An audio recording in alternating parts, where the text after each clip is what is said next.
దేవుని నామానికి స్తోత్రం కలుగును గాక.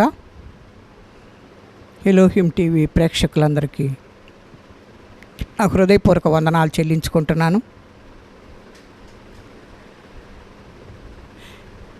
ఇంతవరకు మనము పరంగీతములు మొదటి అధ్యాయం నుండి 16 వచనాల వరకు వచనం తర్వాత వచనాన్ని వివరించుకోవటానికి దేవుడు ఎంతో కృప దయచేశాడు. ఇది క్రిస్మస్ కాలం కనుక ఒక అధ్యాయమునంతటినీ దేవుడు ముగించడానికి సహాయం చేశాడు. ఈ దినము నుండి కొన్ని క్రిస్మస్ సందేశాలను మనము జ్ఞాపకం చేసుకుందాం. సమయాన్ని బట్టి మనము వాక్య భాగాలను చదువుకోవాలి కనుక దేవుని యొక్క పుట్టుకలోని ఆ మర్మాలను మనము దేవుడు మనకు తెలియచేయాలని మనము దేవుణ్ణి జ్ఞాపకం చేసుకుంటూ ప్రార్థన చేద్దాం.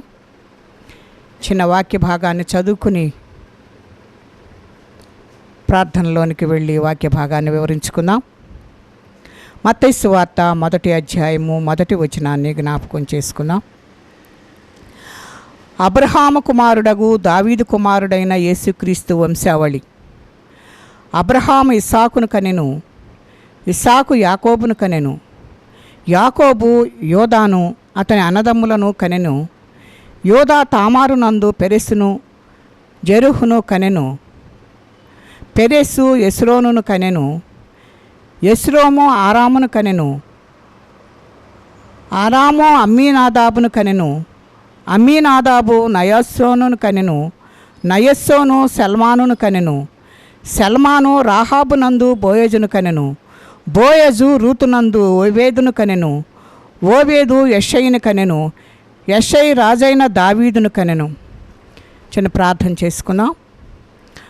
పరిశుద్ధుడా, ప్రేమ కలిగిన తండ్రి, నీకు వందనాలు. ఈ దినము కొరకై నీకు స్తోత్రములు చెల్లిస్తున్నాము నాయన. వాక్యము మీదయ్యున్నది ప్రభా. జ్ఞానమును ప్రత్యక్షత గల ఆత్మను మీరు దయచేయండి. నీ కృపతో బలపరచండి నాయన. వినువారు నీ బిడ్డలై ఉన్నారు, వారి హృదయములను మీరు తెరవండి.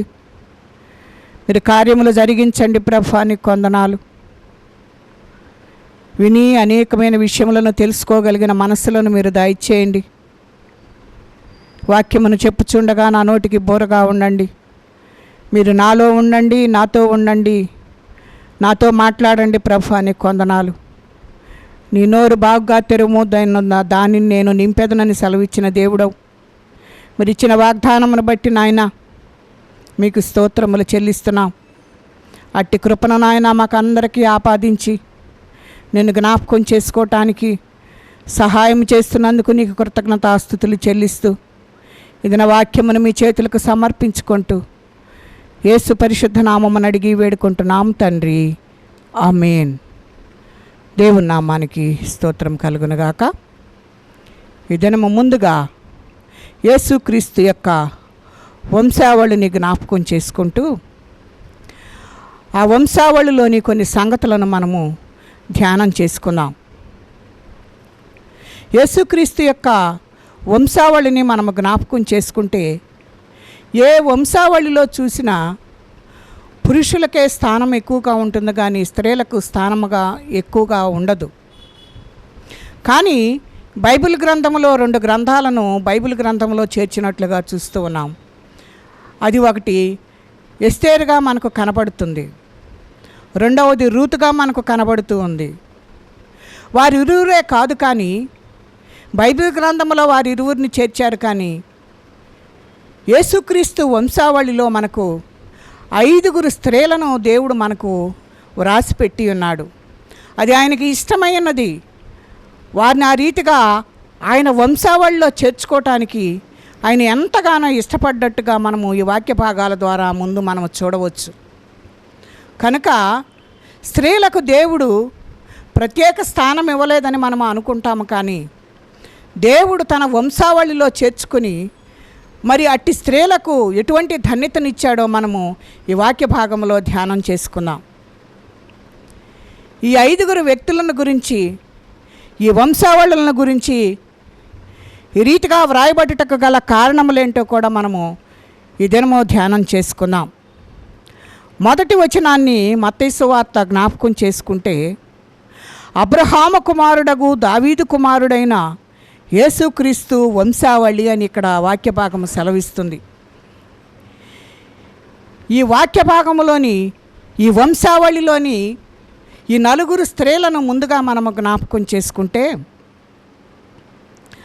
ఆదికాండము వంశావళిలో చూస్తూ ఉంటే కూడా ఆ వంశావళిలో ఎక్కువగా పురుషుల పేర్లే వ్రాయబడి ఉంటాయి.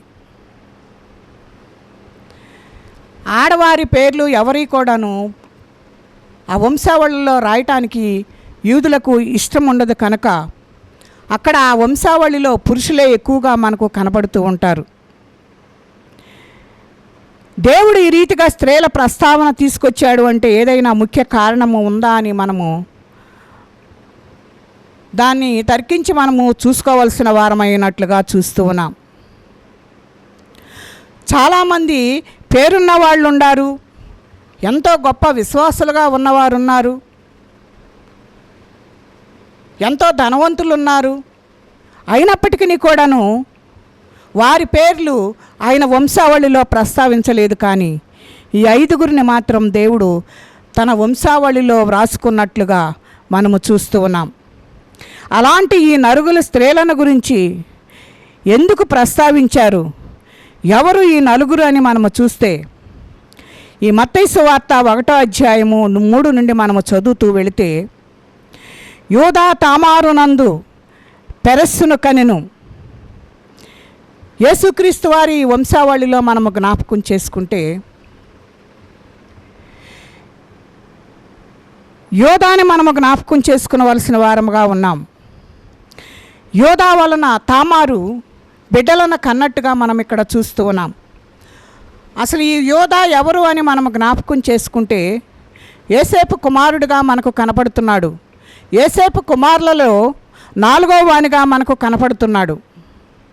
మొట్టమొదటి వ్యక్తి రూబేను, 2 షిమ్యోను, 3 లేవి, 4 యోధా, జబూలోను, ఇస్సాకారు, దాను, గాదు, ఆషేరు, నఫ్తాలి, యేసేపు, బెన్యామీను. వీరందరూ కూడాను యేసేపుకు కుమారులుగా ఉన్నారు. వారిలో ఉన్న యోధా 4వ వ్యక్తిగా మనకు కనబడుతున్నాడు. యోధా షూయ కుమార్తెను వివాహము చేసుకున్నట్లుగా మనము వాక్య భాగంలో చూస్తూ ఉన్నాం.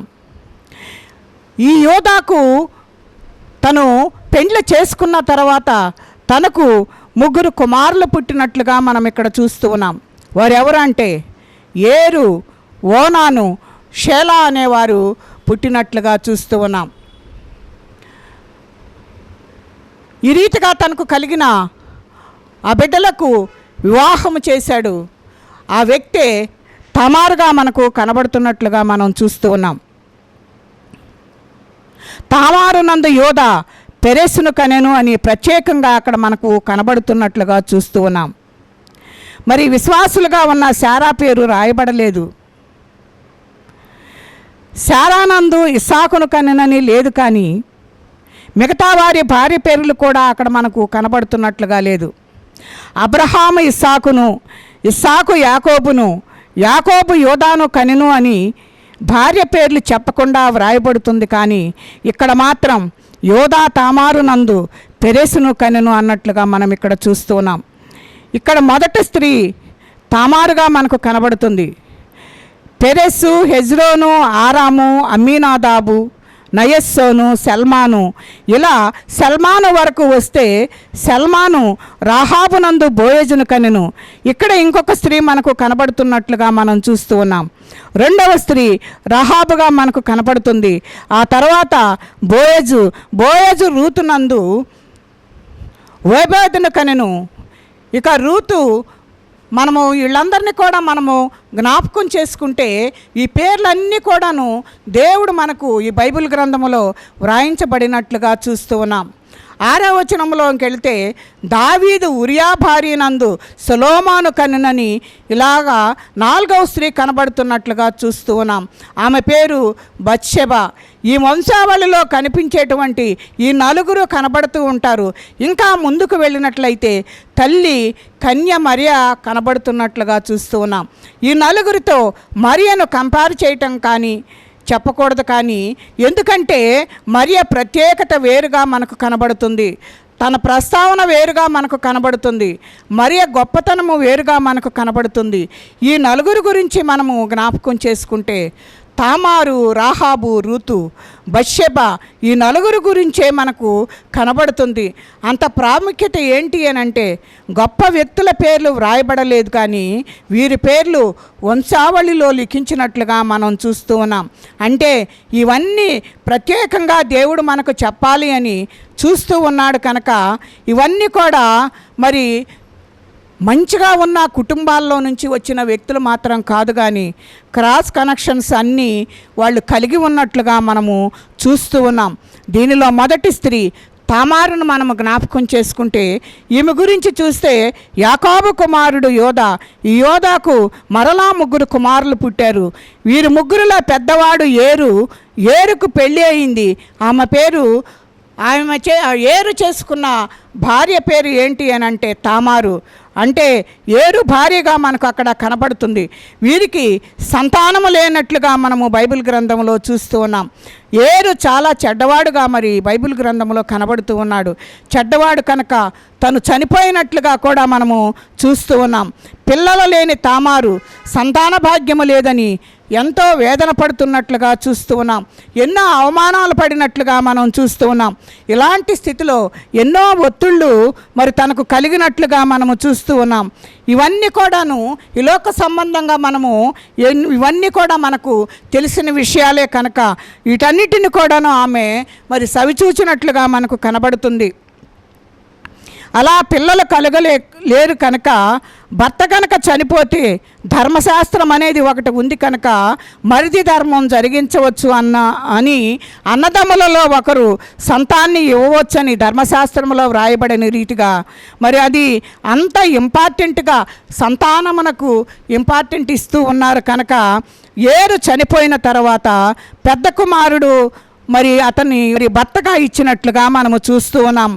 అతనికి మరి ఏరుకు 2 తమ్ముళ్ళు ఉన్నారు కదా, ఆ తమ్ముళ్ళలో పెద్దవాడైన మరి పెద్ద కుమారుని ఏం చేశారంటే మరి తామారుకు మరి భర్తగా అనుగ్రహించినట్లుగా మనం చూస్తూ ఉన్నాం.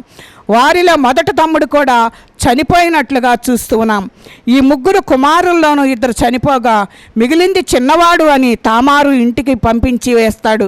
మీరు వెళ్ళండి అని చెప్పి మామ వారికి మరి ఇంకొక మరిది ఉన్నాడు కదా అతన్ని పంపిస్తానని చెప్పేసి ఇంటికి పంపించి మరి ఎన్ని రోజులు ఎదురు చూసినా కూడాను మరి తన మామ యోధ మరి తన యొద్దకు పంపటలేదని తను ఎంతగానో ఎదురు చూస్తున్నట్లుగా మనం చూస్తూ ఉన్నాం.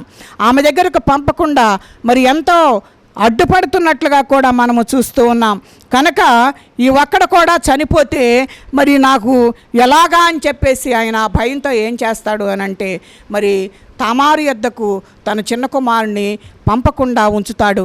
ఎందుకంటే మాట అయితే చెప్తాడు, కానీ ఆ మాటను ఆయన నిలబెట్టుకోలేని వాడిగా ఉన్నట్లుగా చూస్తూ ఉన్నాం. కానీ తామారు ఎంతగానో ఎదురు చూస్తూ ఉంది. ఎందుకంటే పిల్లలు లేకపోతే ఆ దినాలలో అంత శ్రమ కలుగుతుంది అని మరి తామారుని బట్టి మనము చూడవచ్చు. ఇంటికి వచ్చాక కూడా తామారు దగ్గరకు ఇంకా పంపలేకుండా ఉన్నాడు కనుక మామ మాట్లాడట్లేదు కనుక పట్టించుకోవటం లేదనేది ఆమెకు అర్థం చేసుకుంది కనుక ఇక ఏమీ తోచని తామారు ఏం చేసిందంటే ఒక చెడ్డ పని చేయటానికి ప్రారంభించినట్లుగా మనం ఇక్కడ చూస్తూ ఉన్నాం.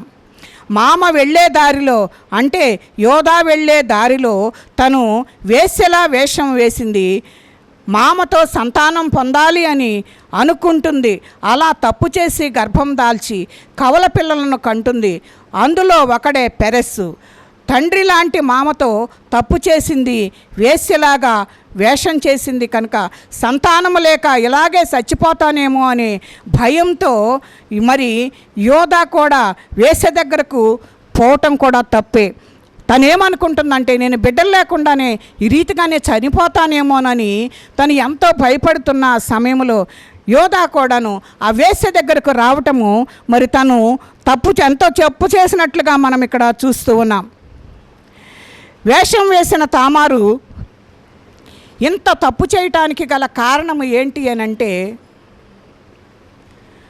యోధా జనాంగంలోనికి నేను వచ్చాను కదా, ఆ యోధా జనాంగంలోని వారితోనే నాకు బిడ్డలు కలగాలి, నేను ఆ యోధా జనాంగంలోనే మరి నేను బిడ్డలను ఇవ్వాలని ఆశ కలిగి ఉన్నది కనుక తనేం ఆలోచించిందంటే తన మామ ద్వారా, ఎందుకంటే తన మరిదిని పంపించటకు ఆయన ఇష్టపడలేదు కనుక తన మామ ద్వారా బిడ్డలను కనాలి అని తను ఎంతో ఆశ కొనినట్లుగా మనం ఇక్కడ ఈ వాక్య భాగంలో మనకు చూడవచ్చు. కనుక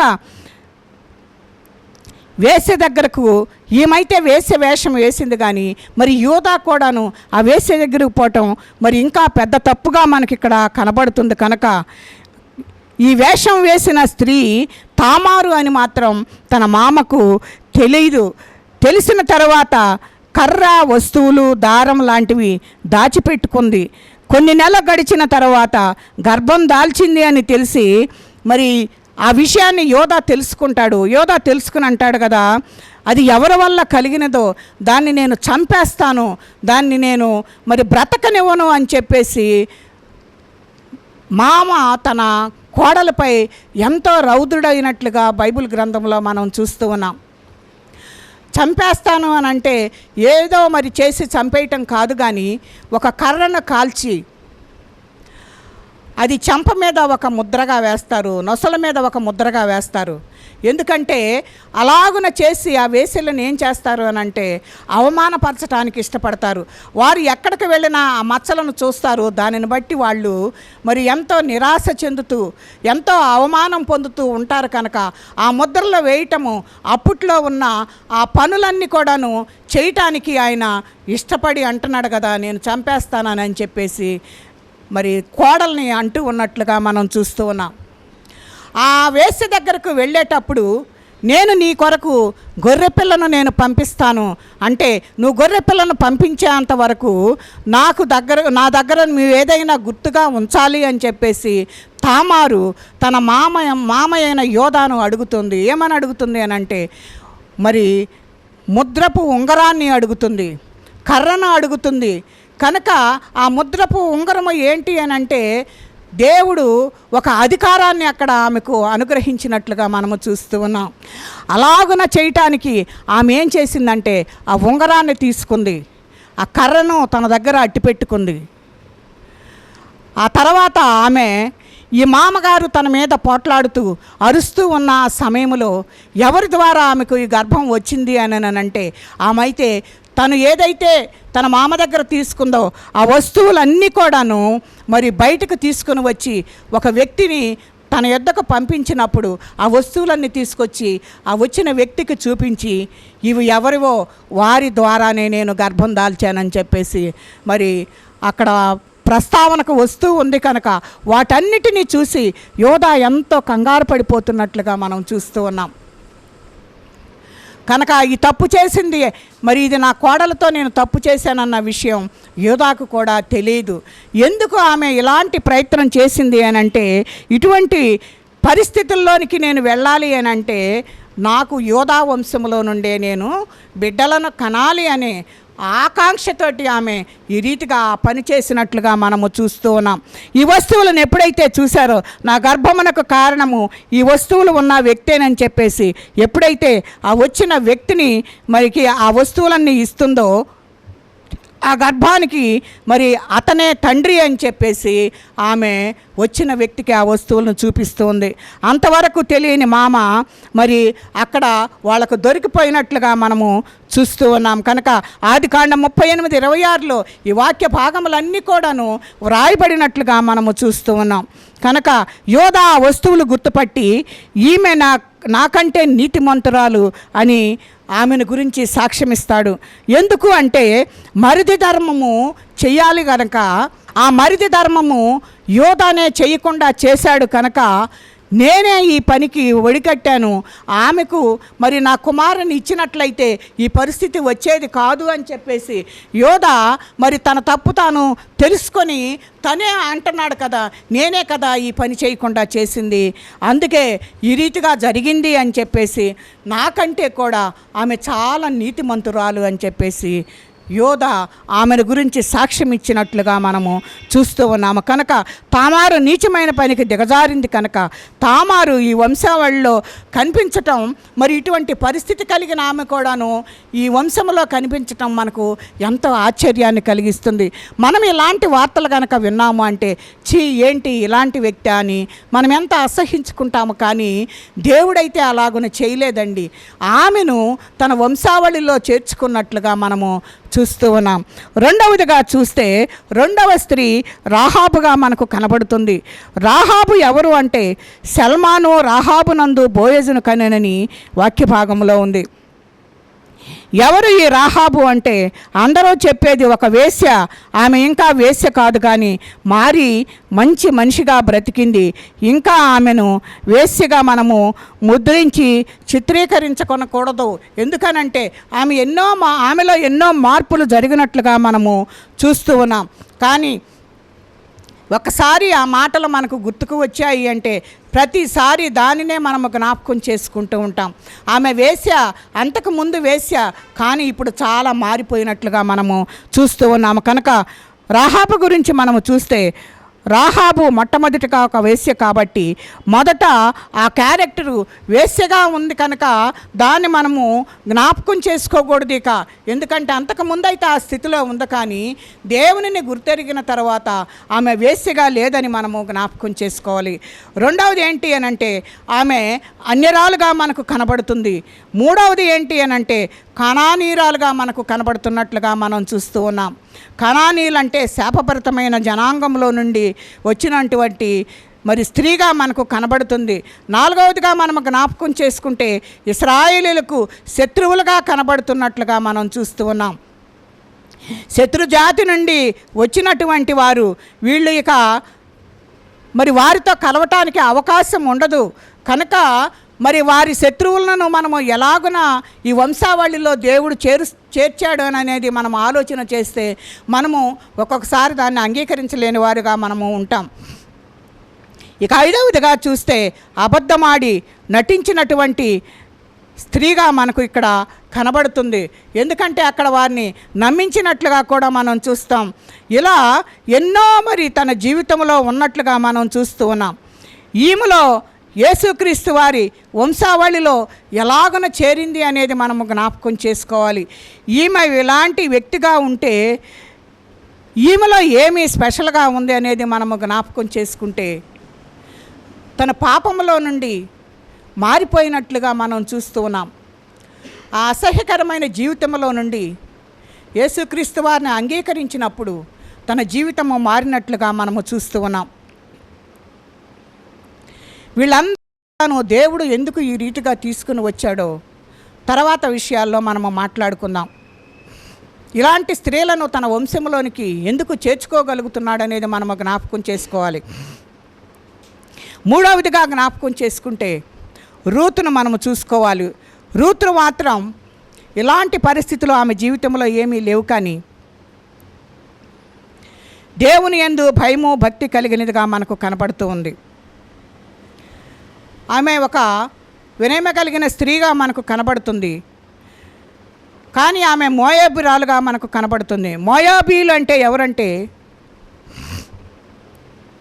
లోతు పెద్ద కుమారుని నుండి వచ్చిన జనాంగముగా కనబడుతున్నారు. ఈ మోయాబీలను శపించబడిన వారిగా ఉన్నట్లుగా మనము బైబిల్ గ్రంథంలో మనము చూస్తూ ఉన్నాం.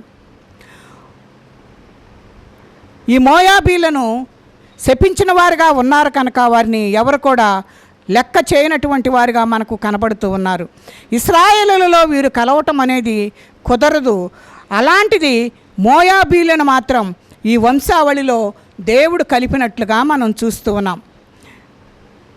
ఇలాంటి వారందరినీ కూడాను ఎందుకు దేవుడు ఇలాగున మనము చూడటానికి చదివేటప్పుడు ఇట్లాంటి విషయాలన్నిటిని చూసి మనమైతే అసహ్యించుకుంటాం, కానీ దేవుడైతే వారిని ఆ స్థితిలో నుంచి మార్చి మరి వారి వంశావళిలోనికి చేర్చుకున్నట్లుగా రూతును మనము చూస్తూ ఉన్నాం.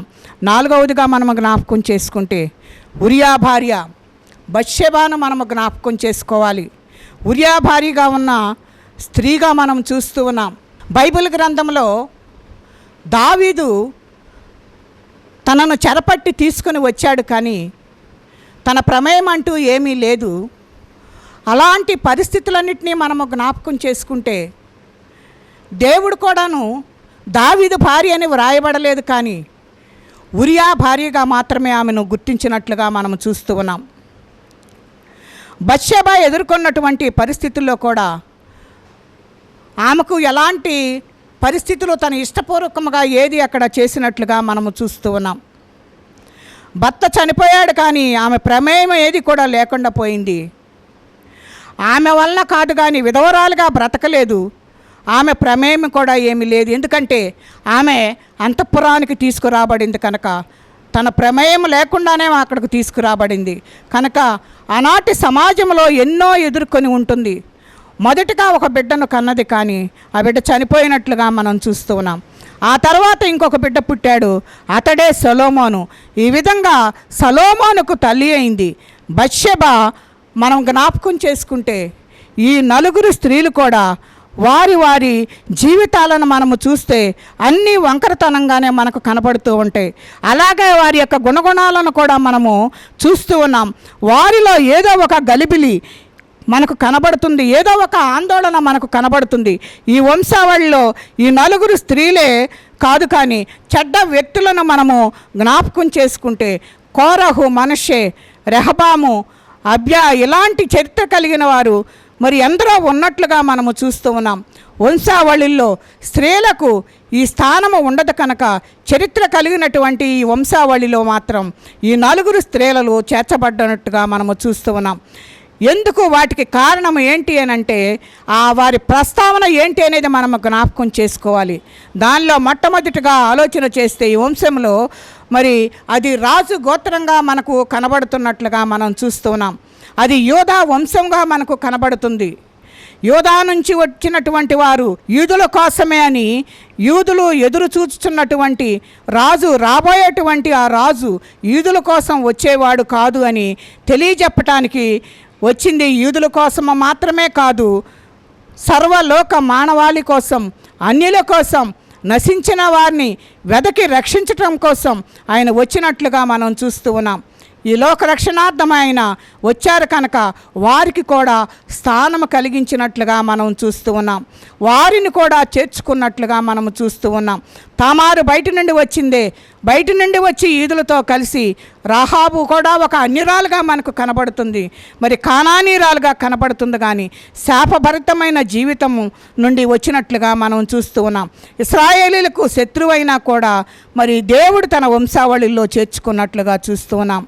రూతును కూడా మనము చూస్తే మోయాబీరాలుగా మనకు కనబడుతుంది, అక్కడ అన్యురాలుగా మనము చూస్తూ ఉన్నాం. బత్షెబా వీరందరూ కూడాను వేరు వేరు జనాంగములను సూచించే విధంగా ఉన్నట్లుగా మనము అన్య జనులలో నుండి వచ్చిన వారిగా మనకు కనబడుతూ ఉన్నారు కనుక అన్య జనాంగములు కలుపుకొని అందరి రక్షణార్థమై అందరి కొరకు దిగివచ్చినటువంటి ఆ రక్షకుడు సర్వలోక రక్షకుడుగా మరి అవతరిస్తున్నట్లుగా మనము ఈ వంశావళిలో నుండి సారాంశాన్ని మనము గ్రహించేవారిగా ఉండాలని దేవుడు మనకు జ్ఞాపకం చేస్తున్నాడు. యూదుల కోసమే మరి మోయాబీల కోసమో కనానీయుల కోసమో మరి రాలేదు, కానీ అందరి కోసం మిగిలిన అన్ని జనులం ఎవరు అంటే మరి వీరిలో మనందరం కూడా అన్యజనులముగా మనము చేర్చబడ్డాము కనుక అన్యుల కోసము అందరి కోసము వచ్చిన వాడే ఈ క్రీస్తుగా మనకు కనబడుతున్నట్లుగా చూస్తూ ఉన్నాం.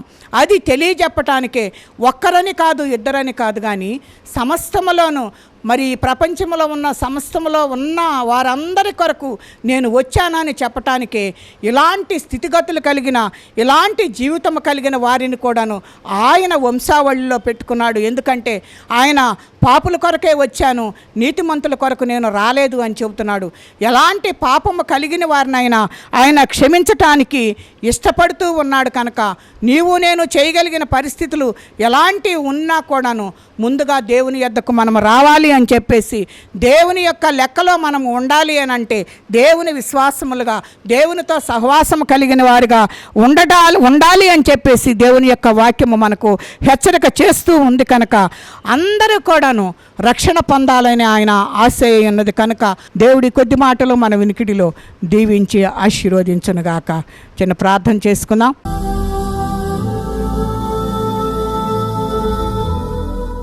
పరిశుద్ధుడా, ప్రేమ కలిగిన తండ్రి, నీ కొందనాలు. నలుగురు వ్యక్తులను ప్రభా, స్త్రీలను మీరు జ్ఞాపకం చేశారు. ఎలాంటి స్థితిలో ఉన్నవారో వారి జీవిత చరిత్రలను మేము తెలుసుకోవటానికి యూదులకు ఎంతో అత్యవసరమైన ఆ వంశావళిని జ్ఞాపకం చేశారు. ఆ వంశావళిలో వారి జీవిత చరిత్రలన్నీ వ్రాయబడి ఉంటాయి. కనుక మీ చరిత్ర కూడా అందులో వ్రాయబడి ఉంది నాయన. నీకు స్తోత్రాలు. వారిని మీరు ఏ రీతిగా వాడుకున్నారో మమ్ములను కూడా నా తండ్రి